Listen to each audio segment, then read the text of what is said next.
Welcome po sa Kabuhayan at Negosyo, ang programang nagbibigay ng inspirasyon at kaalaman sa inyo tungkol sa mundo ng pagninegosyo at kabuhayan. Ngayong araw, makikilala natin ang isang multi-awarded entrepreneur na kinilala bilang transformative leader ng Ernst & Young, SGB at Management Association of the Philippines. Siya ang CEO ng Embiggen X, ang AI at data business partner ng mga malalaking kumpanya sa Asia at Europe. At kasalukuyang nasa advisory board ng Global AI Council ng Pilipinas. Isang pinuno at educator sa larangan ng innovation at artificial intelligence. Walang iba kundi ang aking idol at siguro idol nyo na rin, kilala nyo rin. Mr. Roland Marco Garcia. Welcome sa Kabuhayan at Negosyo, Roland. Good morning, Yusek. Thank you for having me here. At maraming nakakakilala sa iyo. Ito ay due to public demand na pag-usapan natin ang artificial intelligence. Kasi yung iba yung pananaw nila talaga sa AI. Pero syempre, bago natin pag-usapan ng ating napaka-in-demand na topic, baka pwede nyo kaming bigyan ng or ibahagi ay inyong simpleng pinagmulan bago itinatag ang Embiggen Group. Ako po nag-graduate po ako engineering. Okay. Chemistry and bioengineering sa Mapua. So actually foundational po yung college ko because doon po ako na-introduce sa tech. Hindi ko po practice yung chemistry at bioengineering, pero I knew I wanted to be in technology and innovation. After graduating, I went to Singapore. I was doing risk catastrophe analysis. Wow. Essentially, this was predictive models for earthquake, typhoon, flood, and terrorism for insurance. Flood kasama? Flood. Okay. So I did that for a year. Nabore po ako dahil mga Excel sheet ginagawa, mga math. Boring. Medyo boring. No? So kasama ko po si Aki. Si Aki. Unang negosyo po namin, nagbenta kami ng sabon, toothpaste, mga beauty products. Sa Singapore o sa Pilipinas? Sa Pilipinas. Okay. So that was actually my first training to be an entrepreneur. Business. Yeah. Actually, that also is very foundational to establishing a company. Okay. Did that for 5 years, and then I went into technology. So, na-train na ako ng tech, na-train na ako ng pagnenegosyo, and then sabi ko, maybe it's time to start my own company. Pambihira kasi ikaw ay bata pa at very successful ang inyong pinasukan na negosyo. Ano ba talaga yung nag-udyok sa iyo sa inyo tahakin ang larangan ng innovation at venture building entrepreneurship? Okay. So, yung mga partners ko po sa business, no, they were the first tech startup ecosystem champions in the Philippines. So, sila yung nagtayo ng Idea Space and QBO. Sila din nagsulat ng startup law with Senator Bam. Yes. And we realized if we did this for the startup ecosystem in the Philippines, bakit hindi natin tulungan yung companies to also be innovative? So doon po nagsimula yung question yun, right? Can we bring innovation, not just outside na tech startups, can we bring it to traditional industries in the Philippines? And this is where we started doing innovation programs, capability building, and even innovation strategy for large companies po sa Pilipinas. So you might have heard of them. Yes. Talking about Diala Group, Globe, Aboitiz Group, Toby Sports, for example. So these are the types of companies that we've worked with to help them look at other revenue streams. Ano pa ba yung pwedeng puntahan to grow their revenue and to increase their bottom line, meaning the margins. No? So essentially, it started with that question: how can we help large companies and traditional companies innovate? Tama-tama yan. At yun nga, ito ay request ng mga taga-subaybay natin dito, pag-usapan ng artificial intelligence. Pero bago natin yan pag-usapan, ikaw ba, Roland, ano yung mga malalaking hamon sa iyo na hinarap mo bago mo umpisahan or bago mo of course, as a startup business itong Embiggen, ano? At paano nyo ito talaga nalampasan? May mga challenges ka ba na pinagdaanan dito bago ito lumaki at naging successful? Well, una, hindi pa po kami sobrang successful. Okay, So, we're still building it.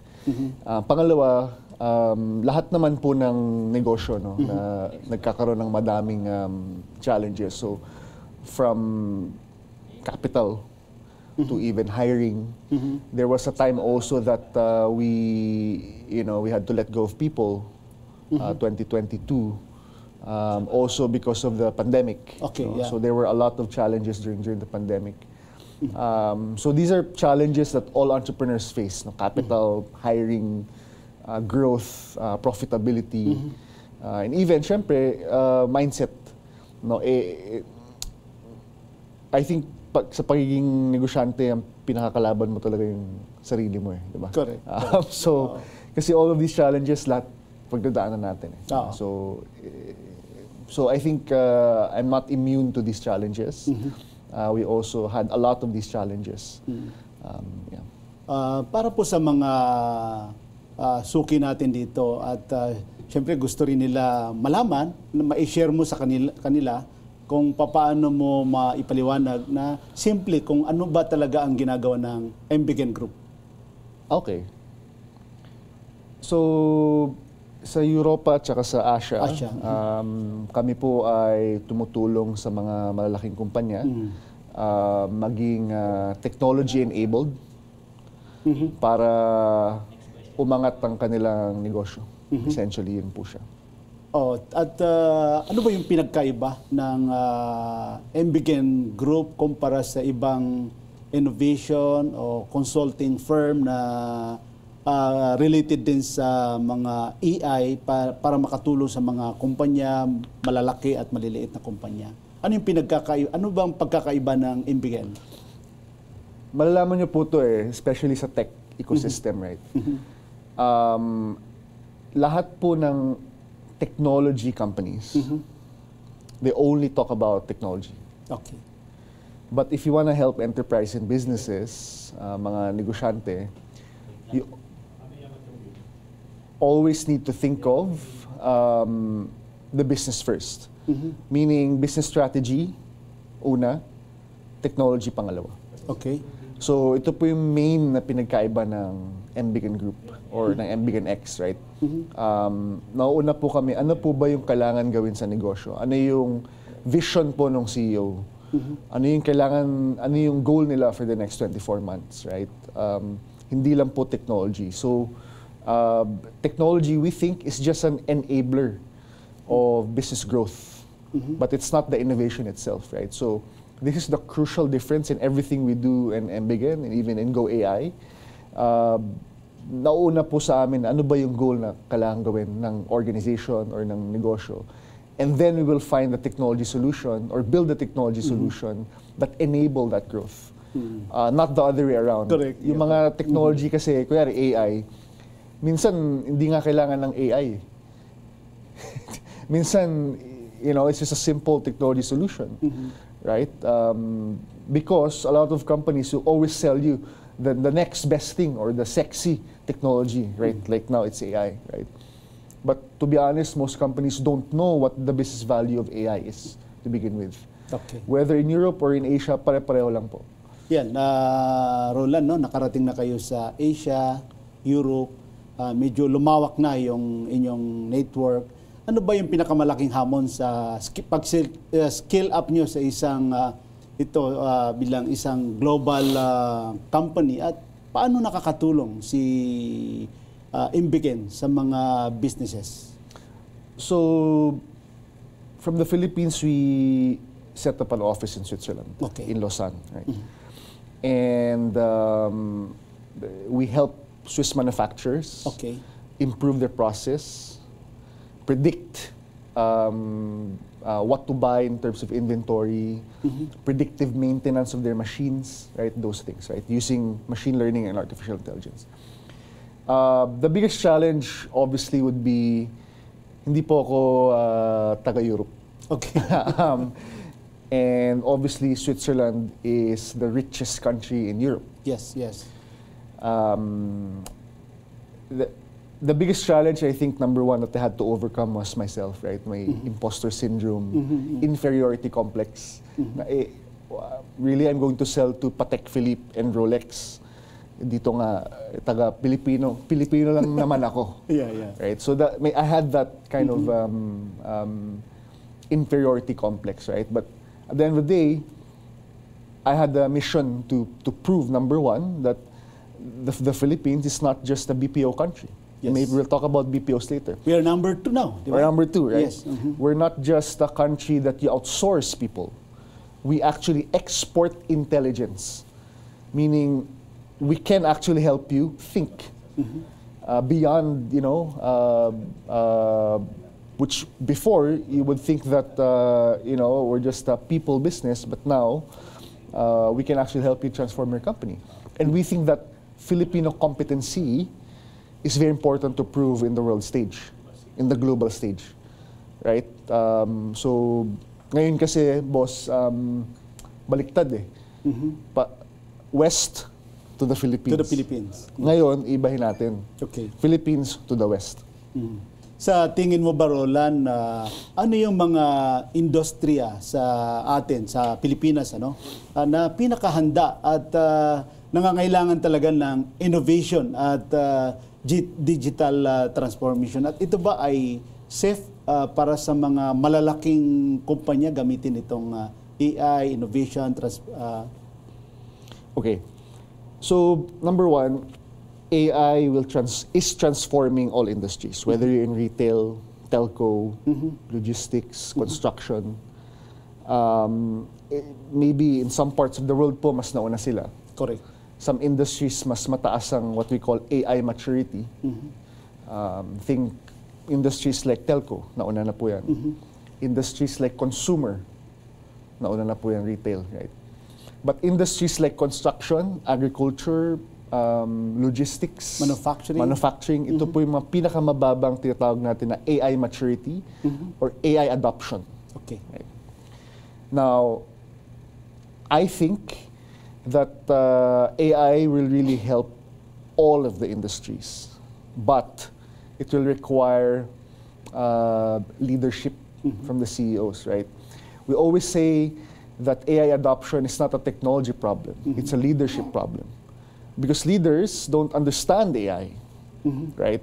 Here's an interesting statistic, Yusek. 70% of leaders say, mga business leaders say that their number one investment priority right now is artificial intelligence. But only 23% of leaders understand AI. So that's a big difference, right? You cannot lead what you don't know, right? So for me, AI adoption is a comprehension and leadership issue, not a technology issue, because AI is there and it's readily available. In fact, if you talk tomorrow to Yusek, to myself, to my partners in Go AI, we can already help you tomorrow do AI. But the only issue is, do you know what AI can do to you? So what can AI do?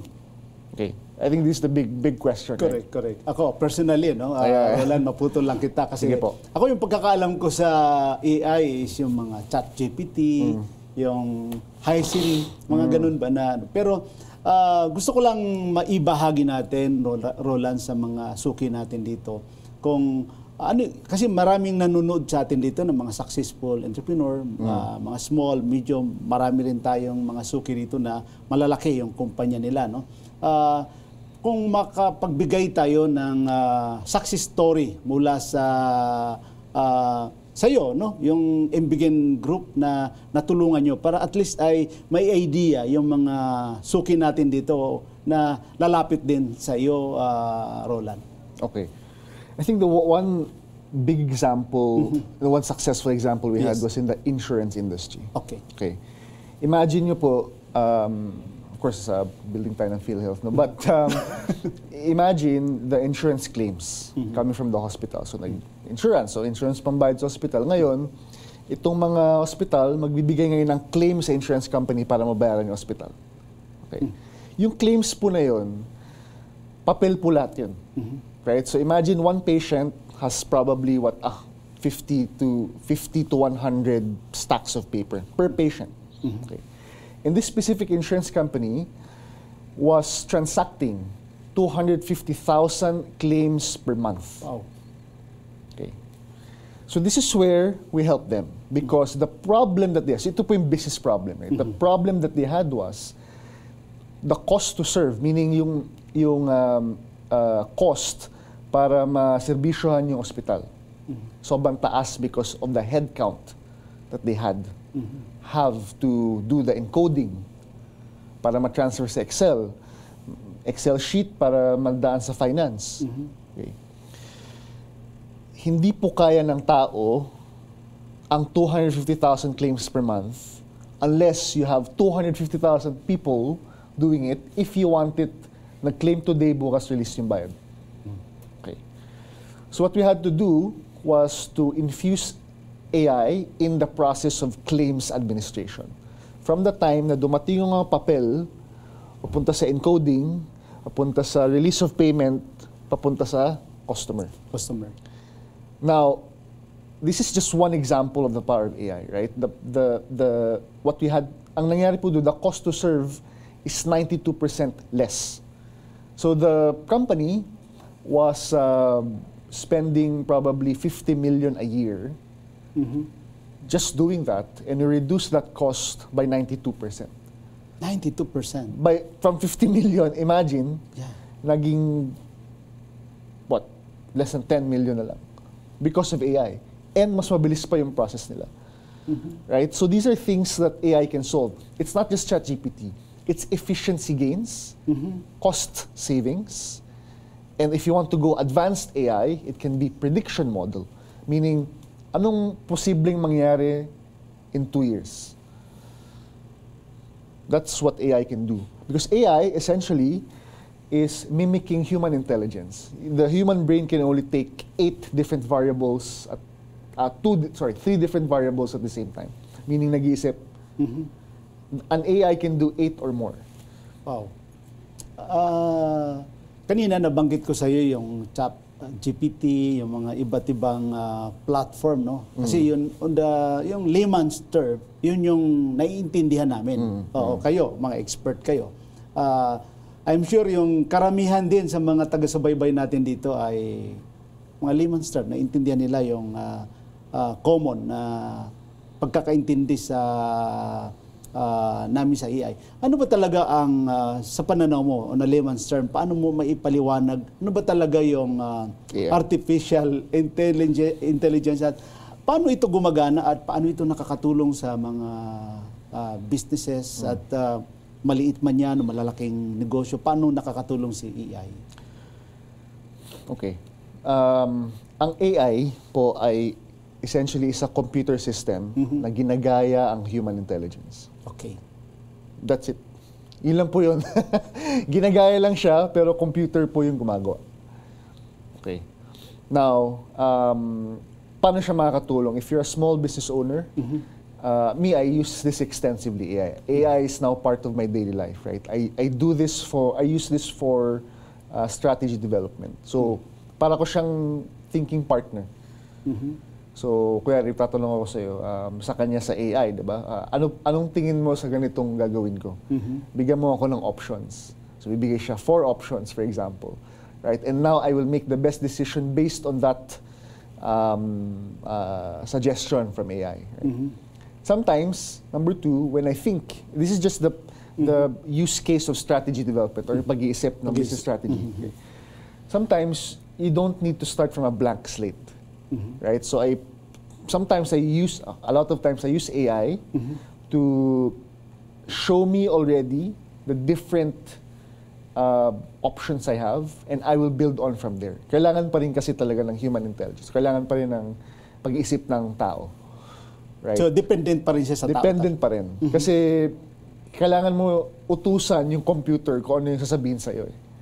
Kung hindi ka marunong mang-utos ng computer, hindi rin siya babalik ng maganda. Mayroon daw na imbento ang narinig ko lang ang DICT, yung AI na gawa ng Pilipino. Pwede mong kausapin sa lingwahe ng Tagalog. I don't know if you heard about this, Roland. At ewan ko kung robot ba ito at saka syempre yung mga self-driving din na AI, no? So ito yung naiintindihan namin. Pero bago natin ito pag-usapan, Roland, ay mag-break muna tayo. Alam kong napaka importante ito pinag-usapan. Huwag po kayo alis, mga ka-entrep, mga ka-negosyo. Magbabalik po ang Kabuhayan at Negosyo.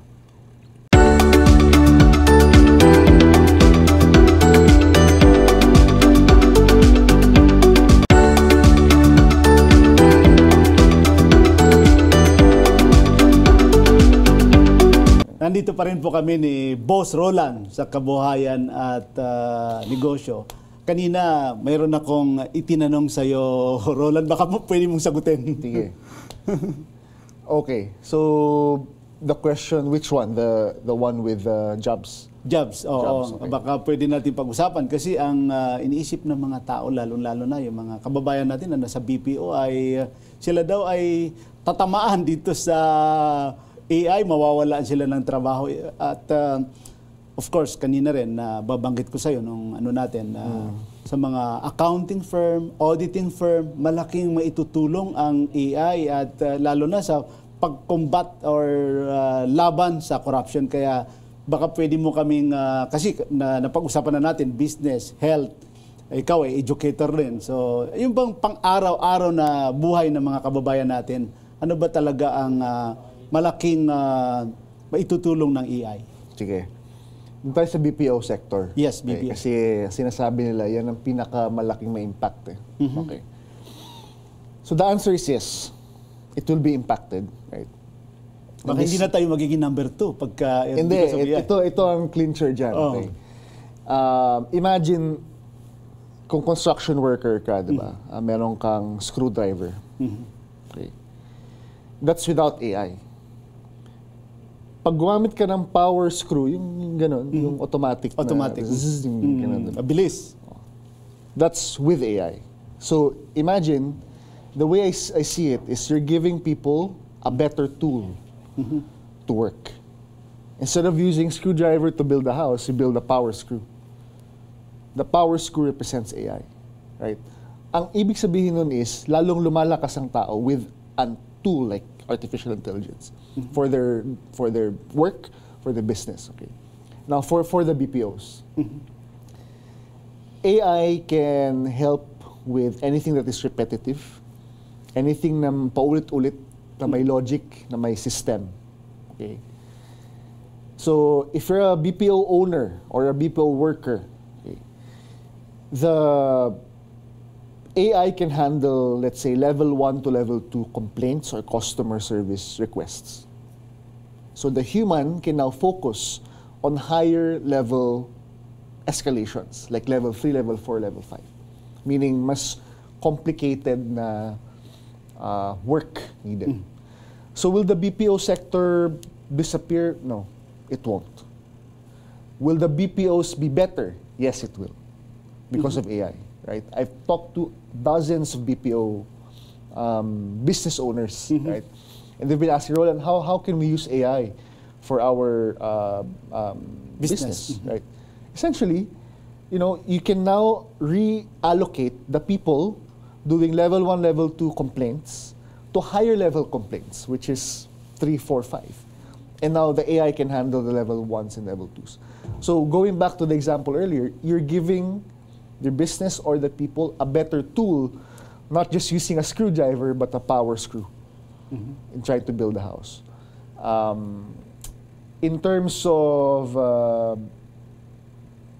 government processes, okay. Government process right now, especially the national offices, LGUs, they're very paper heavy, right? Especially in the disbursements of funds. Tracking of appropriations from the treasury to the projects where it's supposed to be for the constituents, right?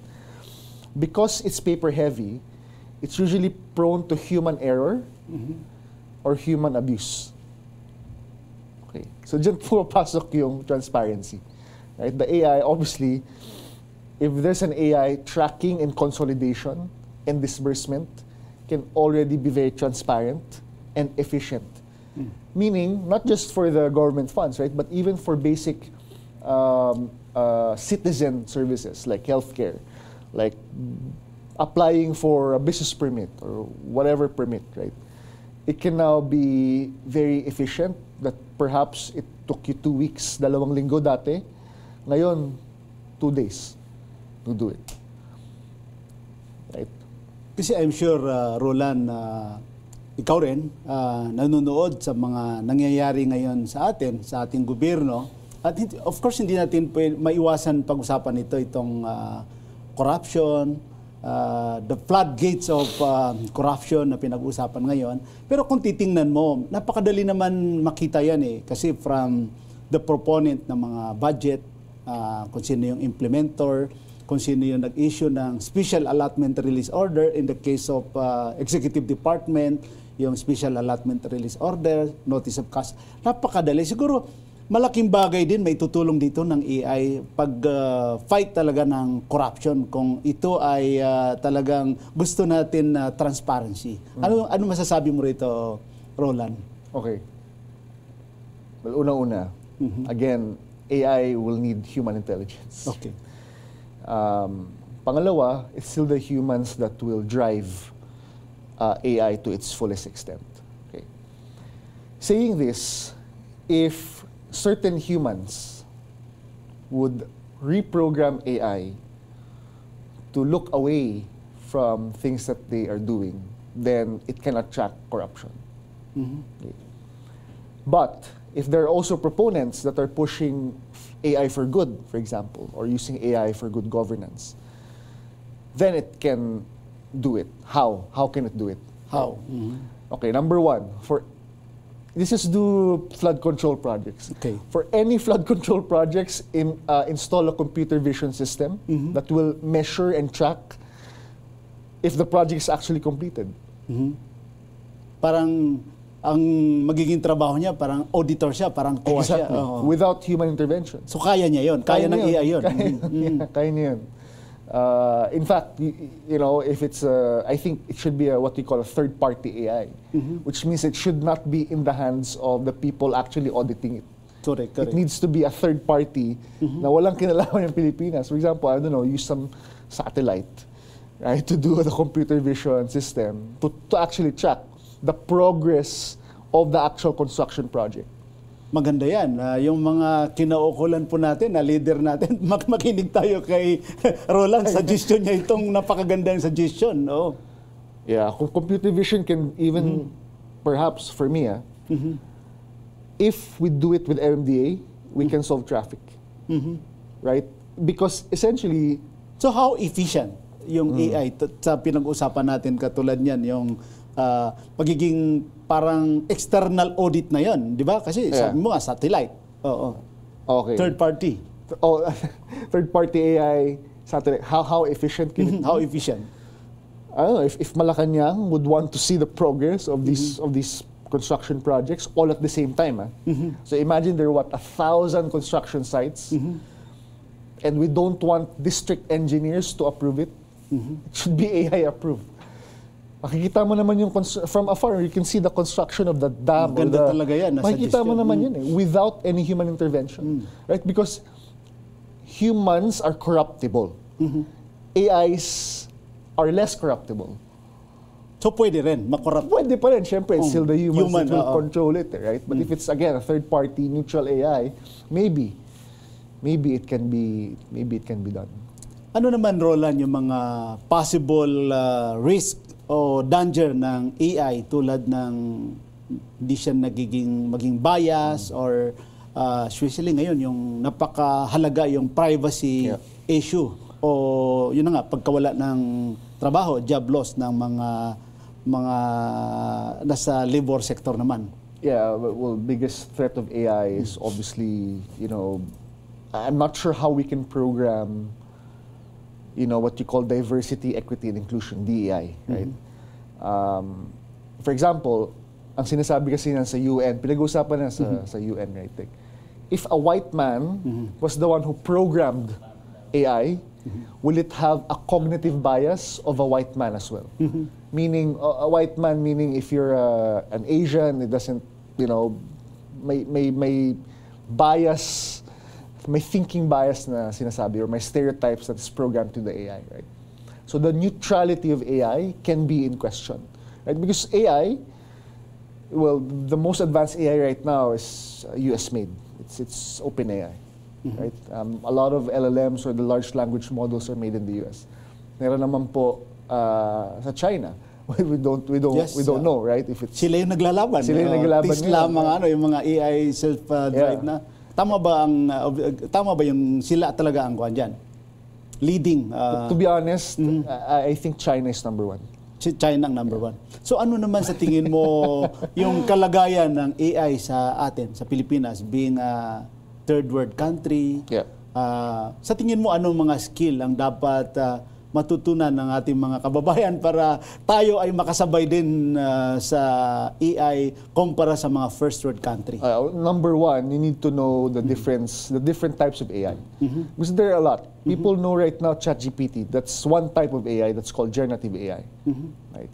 But you also have machine learning, which can use prediction models. Prediction like weather prediction. We use machine learning models. Essentially, it's advanced mathematics. Right? Then you have AI agents, meaning these are people or these are agents that can decide on its own to complete a task. So hindi na kailangan ng tao. So there are different types of AI for different use cases. It is not just generative AI or the ChatGPT. Mayroon pong pwedeng paggamitan. So number one, yun. We need to know the different types of AI and how to use them. Okay. Number two, you need to know how to interact with the AI because AI is still human-driven. Yung tinatawag natin humans in the loop. Humans in the loop. Humans in the loop. So for example, ito, let's say you're going to edit this video. You can build an AI agent to do editing automatically. But sometimes the AI may miss what are the crucial elements that we talked about here na pwedeng ilagay sa social media. Sometimes the AI will miss that. You need the human to decide which ones to edit out or which ones to edit in. Right? So imagine this whole workflow, right? So video, editing, distribution in YouTube, distribution in Facebook, Instagram, right? That whole workflow can already be handled by AI. From taping to editing to distribution to even marketing, that whole workflow. AI can do that. In fact, an AI agent can do that. Right? Okay. The problem is, pag nagkamali po si AI, sabog tayo lahat, right? So lahat yun, apektado. Apektado lahat yun. So we need the human in the loop. We still need the cameraman. We still need that command center there to be able to command the AI to know what to do. Okay. Right? So the second thing is you need to know how to interact with the AI. So know the AI and know how to interact. Those are two basic things. Okay. Interesting, lalo itong pinag-usapan natin. At yung mga ordinary naman na mga businessman, entrepreneur, paano sila makakapagsimula gumamit ng AI sa kanilang negosyo? Pero bago mo sagutin yan, Roland, mag-break muna tayo. Sige. Magbabalik po ang Kabuhayan at Negosyo. Huwag po kayo alis.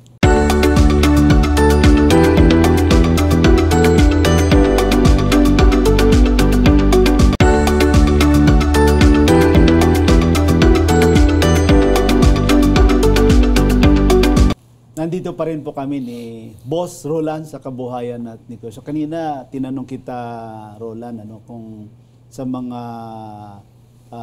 ordinary businessman, malalaki man sila o maliliit, paano sila makapagsimula gumamit ng AI sa operation ng kanilang negosyo? Well, nung unang lumabas yan, palagay ko, kailangan nyo munang paglaruan. You need to download ChatGPT, okay, so these are the tools I use. So this is a question I'm always asked. What tools do you use? Number one, ginagamit ko po ChatGPT. So they already... Pero halata di ba? halata, but pwede mo i-program na hindi. Okay. So I always use ChatGPT for my thinking partner, even some LinkedIn posts I do. Use ChatGPT, even documents that I need to create. ChatGPT. Okay, so I think you need to play around with it para matuwa ka, masanay ka, right, with AI. Because the Gen Zs right now, the young kids, will never know a world without AI. In fact, you know, they will always be using AI, especially those who are just born now. Diba? So number one, start using it for your daily life, right? My wife, when we were in Switzerland, she even used it to cook Filipino food. Wow. So for example, I want to cook sinigang. Ayun, may miss namin eh, Pinoy tayo, diba? I want to cook sinigang. I am going to this grocery. What are the ingredients that I can buy from this Swiss grocery store so I can cook sinigang? So nandun na lahat. Talaga? In fact, yung mga French na sasalita doon sa likod, is this the correct ingredient? So yes. So sinasagot niya? Daily life to, this is not even just business. It's even cooking, right? To the second, pati yung mga pasyal namin. What is a travel plan? Can you give us a travel plan to go around Switzerland, Europe, for example? Right? So start using it for your business, for your daily life, right? Once you get the hang of it, then you're gonna have ideas. Maybe I can use this for marketing. Oh, maybe I can use this for finance. Maybe I can use this to close my books faster. Maybe I don't need an accountant or a bookkeeper anymore. Maybe I can do this myself. Or maybe I can ask my accountant to use AI. Right? Maybe I don't need a lawyer. Maybe I can draft my own legal documents using AI and just ask the lawyer to check if this is correct. Right? Sometimes that's kasi mahal po ang legal sa Europe eh. So ginagawa namin, kami na magda-draft mismo, papacheck na lang namin tama ba to, boss. Right? So mas mura yun. Pati mga legal documents, mga memorandum of agreement, kayang gawin ni AI. For example, ito ginagamit ko. For example, we have this big Polish contract. In-upload ko sa AI. Sabi ko, ano yung mga kailangan kong isipin dito sa contract? Kasi ang haba eh. 100 pages. What are the red flags I need to look at? Siya nagagawa, okay, you look at this clause and mag-suggest siya, this is what you can do for this clause. In fact, I was able to close a deal because of AI. Right? So for example, during the actual deal, gumagamit ako ng AI voice. Right? So during the conversation, the AI is listening to the conversation and is already suggesting answers to how I can negotiate. And we were able to close a big deal because of what AI suggested I do. So ano ba sa tingin mo, Roland, ang future ng AI? Aabot ba ito ng level ng human-like intelligence? Yes. Yeah. Ito yung tinatawag nating AGI. Or Artificial General Intelligence. Right? AGI is what I think OpenAI or the creator of ChatGPT is working on. I think the future of AI is it will mimic or even be better than human intelligence in the next 10 to 20 years. And the exciting part about that is that we will be alive to witness that. To be honest, AI po matagal na yan eh. 1980s pa lang may mga AI na nangyayari. Right? Sumabog lang po ang AI because of the release of ChatGPT. Right? But it has been a long time since AI or early versions of artificial intelligence are being used, right? Being used by NASA. Correct. Being used by the defense industry. Being used in cybersecurity, cyber warfare, right? It's just now that AI is now at the hands of the regular person like you and me. We can use it not only for daily lives but also for our business. Right? So in the next 10 to 20 years, AI will not slow down. We will achieve artificial general intelligence in the next 10 to 20 years. Sa BPO industry kanina na pag-usapan natin yung magiging epekto ng AI. Ano ba sa tingin mo ang magiging mga bagong trabaho o skills na maaring mabuo sa BPO industry dahil sa AI? Okay. So may tinatawag po tayong AI value chain, right? The AI value chain will require a lot of data cleansing, right? So data annotation, data labeling, right? Ano po ibig sabihin ko? So for example, you need to train kasi the AI, to know, for example, ito po ilaw to, ito cellphone, ito table. That data labeling job, right, is a new job, right? But because of AI, a lot of these computer models will need humans to teach them what to do. Correct. Right? In fact, meron nga pong Pinoy that is employed by this big AI company in Europe that yung company kasi may AI voice. Okay. So they're training the AI voice to understand Tagalog Tagalog. and different Filipino dialects. Before, you didn't have that job. Correct. The AI voice trainer. Before, you didn't have that job. Because now, because of AI, the tech, right, you now need new skills, right? How can you train a computer model with voice, given the 100 different dialects of the Filipino language? Right? So that's just one example. Again, because there are the data, the AI value chain starts with data, then you have a lot of jobs with data. Before, there was no job with AI engineering. Now there's a job with AI engineering. Before, there was no prompt engineering. Now there's a prompt engineering job. Sa ngayon, Roland, paano nyo nakikita ang magiging papel ng workforce na mga Pilipino sa global BPO market na talagang heavily AI-driven sector? Okay, I think right now, the BPO sector has a chance to reinvent itself. And this is a very serious vision, right? AI, the Philippines can be the center of AI in the world. Really? And we can do that, especially with our customer service stint, which is the BPO, right? We can overtake India. Number 1 number 2 ang Indian, number 2 tayo. So maari natin We can overtake India. Okay, paano? With the use of AI, right? So for example, how can you build an AI-powered BPO? I know of only 2 companies with hundreds of BPOs in the Philippines. I know of only 2 BPOs that are infusing AI in all of their processes, right? And I think, we speak better English. We can export intellect as well. So this is a defining moment for the BPO industry. That if the BPO owners really take advantage of AI, we can be number 1 in the world. May pinapangarap ka ba, Roland, na ano bang magiging role ni Imbigen para sa Pilipinas, not only sa ating bansa, kundi syempre nandiyan ka na sa Asia, sa Europe, sa larangan ng innovation. Ano bang pangarap mo sa Imbigen? Okay, so I want Imbigen to be an Asian-founded company that is the number 1 in AI transformation in Europe. That is the goal, right? But in the Philippines right now, with the help of our business partners from Go AI, right?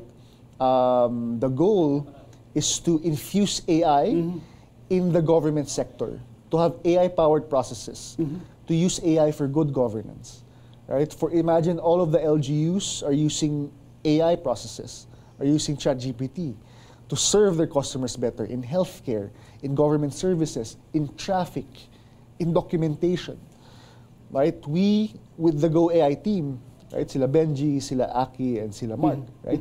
The mission that we have is to be able to help all government offices, the government sector, national government, LGUs, tier 3 cities in the Philippines, to know AI, to use AI, and to be empowered by AI.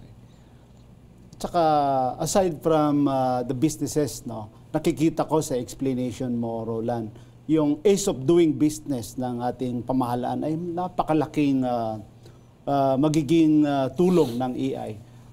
Alam mo, Roland, kulang na kulang ang ating oras, pero dapat magkaroon tayo ng part 2 dito part 3 dito sa kwentuhan natin. Alam kong maraming natutunan ng ating mga tagapanood, mga ka-entrep, mga kanegosyo. Baka may parting words ka, Roland.